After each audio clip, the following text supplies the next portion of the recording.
Ayan, pag-usapan naman natin ito mga ka-JP Natics. Nakita nyo naman yung pamimake use ng mga alagad na mga Dutae. Alagad na mga Duterte nung tawag dito, inauguration po ni Donald Trump sa Amerika. Diba? Ngayon mga kababayan, itong si Senator Robin Padilla ay nagpakalat din po pala ng fake news. Nag-share din po ng mga picture at kung saan meron pa itong tinatawag po na caption, mga kababayan. At ito po ang caption ni Senator Robin Padilla. Ayan po. Ayan, kung nakikita ninyo, ayan, GP, hindi namin nakikita ito. Ayan po ang sabi niya. SMNI was the only Philippine-based media outfit invited to the oath-taking ceremonies of U.S. President-elect Donald J. Trump. And now, JMCFI College of Law qualified to compete in Oxford debate. Pastor Apollos Cap Ranet over. Yan, mga kababayan. Sabi niya, isipin nyo na lang yung pinapakalat. Di ba, alam naman natin na ang kanilang requirements doon sa hindi, kahit pangulo, kahit current or incumbent na pangulo natin ay hindi po inimbitahan. 'Di ba?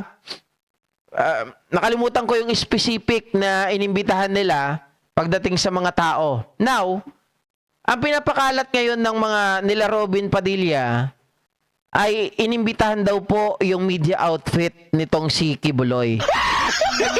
Di ba si Kibuloy may kaso sa Amerika? Do you think gago? Oy, JP, grabe ka na magmura. Hindi. Tingin nyo loko-loko, tingin nyo si Raulo ang Amerika na may kaso itong si Kibuloy tapos kukonsintihin nila yung media outfit ni Kibuloy. Isipin nyo po bakit po nagsara ang SMNI sa YouTube? Diba? YouTube, SMNI, mga kababayan, ang nagpapasahod po sa atin si YouTube. Sila ang may tawag dito, may jurisdiction pagdating po sa usapin ng YouTube. Sa AdSense, sila ang may sila po ang may first say. Sila ang may handle, mga kababayan. 'Di ba kaya po ang SMNI ay sinara ng YouTube?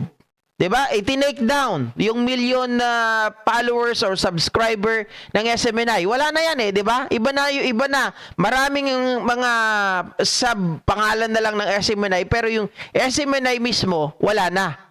'Di ba? US po ang nagpasara. So ibig sabihin, tanga ba sila? Gago ba sila, Robin Padilla, para imbitahan or imbitahin mismo ng US government yung tinatawag mong SMNI na only Philippine-based media outfit na inimbitahan sa oath-taking nitong si Donald Trump? Tanga ka ba? Ha? Dahil sa katangahan ninyo, kung ano-ano mga pinagagawa ninyo, di ba? Isa ito sa mga ginawa nila, mga ka-GP Natics. Nasaan na yon? Sabi tuloy ni Sir Carlos Maglasang, akala siguro hindi diaperless senator, paniwalaan na anong ginawa ng CNN, ABC at BBC. Correct. Di ba? Yung SMNI, mga kababayan, puro kabulukan ng balita Di ba? Ito yung ginawa nila na isa lang sa nakuha natin, pero marami yan Ay, wala dito. Saan na ba yun? Teka lang.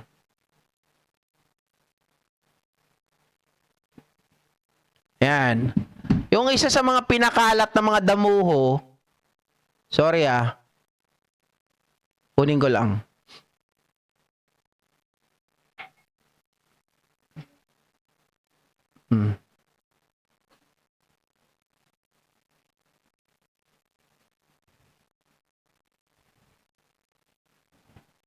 Tagal naman mag-loading nito. Ayan, tingnan nyo mga kababayan, yung pinagagawa ng mga gago.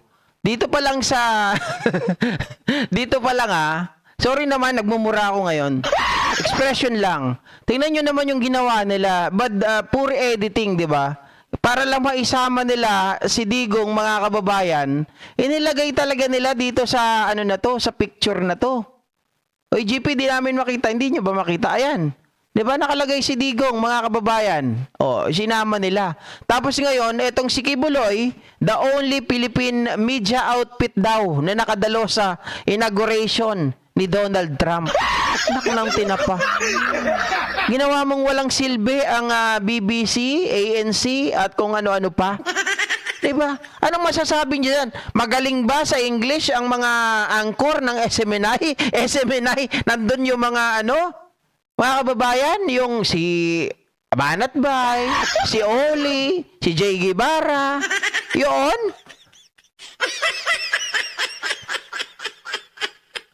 Sabi ni Mami Piar, pati CNN fake news din minsan. Oh.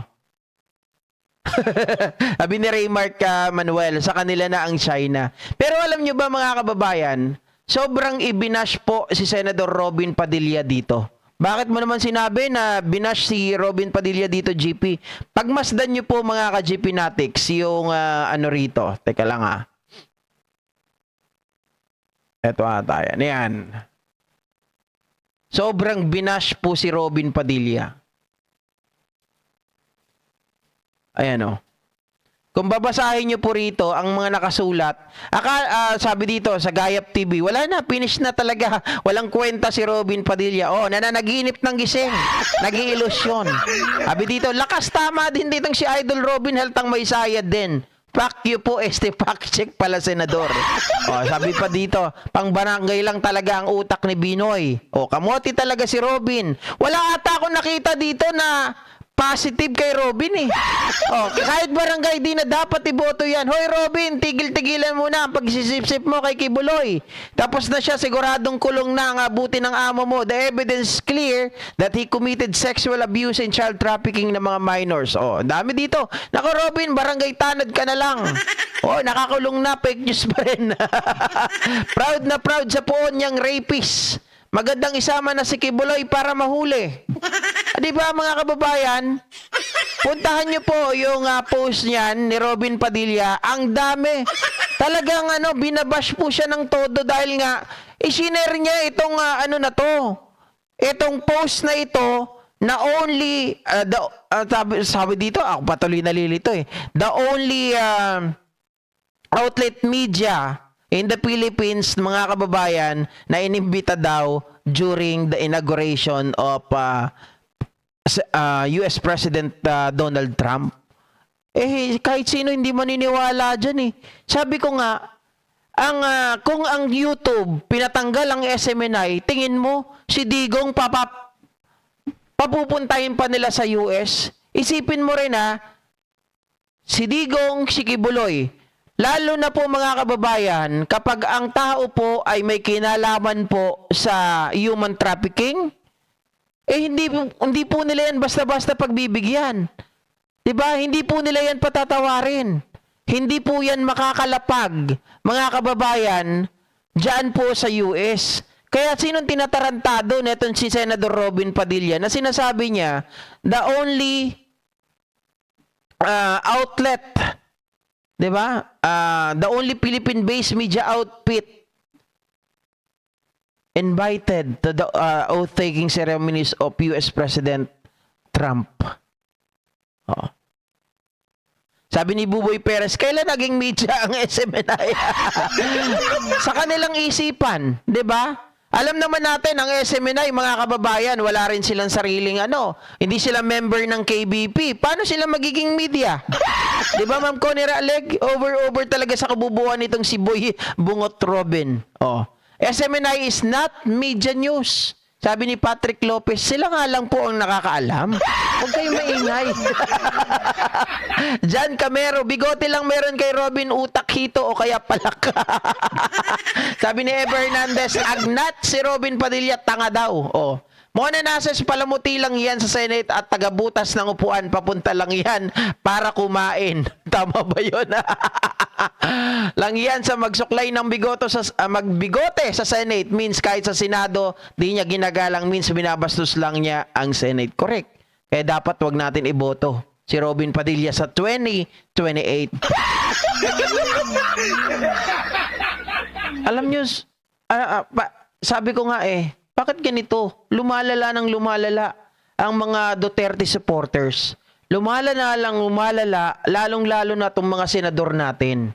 Diba dapat ito yung mga masasabi natin, isang institusyon, diba? Na dapat tinitingala nating lahat. Noong mga unang panahon, ang Senado, napakataas ng kredibilidad. Ngayon, mga kababayan, ang Senado, bagsak na bagsak dahil kila Bato, Robin Padilla, Bongo, at yung mga utak timawa dyan.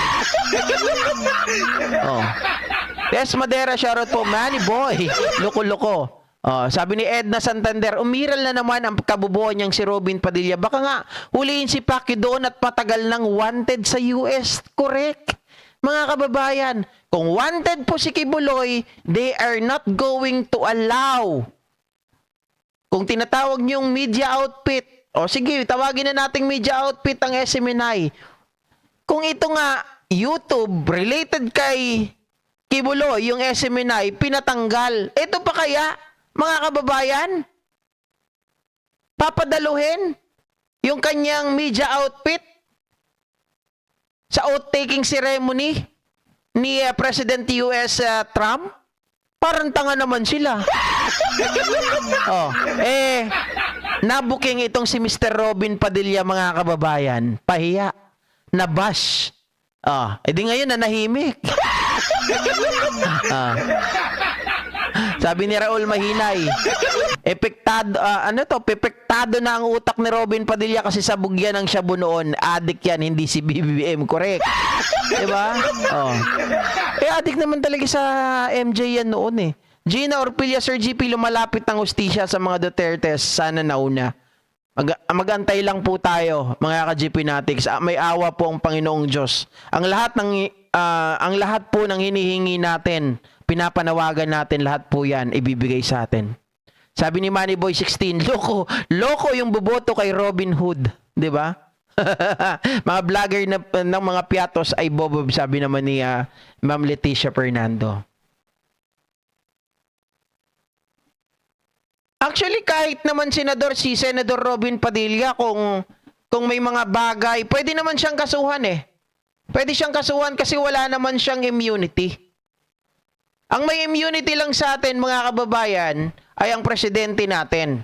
Even the vice president, wala yan ng immunity. Kaya lang kung natatandaan ninyo, dahil impeachable official si Sara Duterte, nagiging iba yung usapin tungkol sa kanya. Pero, in general, wala po siyang immunity. Presidente lang talaga. So si Robin Padilla, pwedeng kasuhan yan kung may magkakaso. Pwedeng kasuhan yan. Istako Uishi, good morning po sa lahat watching from New York.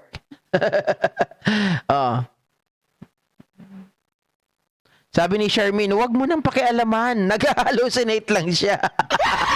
Anyway, mga kababayan, maraming salamat po muli sa inyong lahat at magandang gabi. Enjoy po ngayong weekend, mga kababayan. Magkita-kita tayo bukas. I promise. Makikipagkita ako sa inyo bukas.